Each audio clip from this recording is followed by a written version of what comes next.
Praise the lord. మార్చి 20వ తేదీ 2020. ఈరోజు దేవుని వాక్యం. తాను శోధింపబడి శ్రమ పొందెను కనుక శోధింపబడి వారికి సహాయము చేయగలవాడై ఉన్నాడు. హెబ్రీయులకు రాసిన పత్రిక 2వ అధ్యాయం 18వ వచనం. ప్రియమైన సహోదరి సహోదరులారా, యేసు తాను శోధింపబడినప్పుడు స్వయంగా బాధ అనుభవించాడు.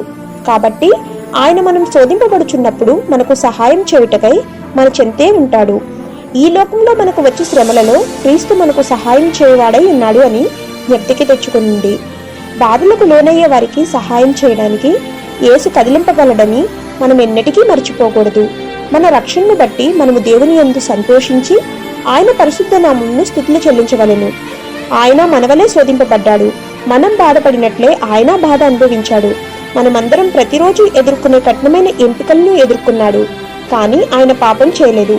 అలా చేయడం ద్వారా మనకు సహాయం చేయడానికి, మనల్ని ఓదార్చడానికి, మన అవసరతల సమయాల్లో మనల్ని ప్రోత్సహించడానికి ఆయన సిద్ధంగా ఉన్నాడు. ఆమేన్. God bless you.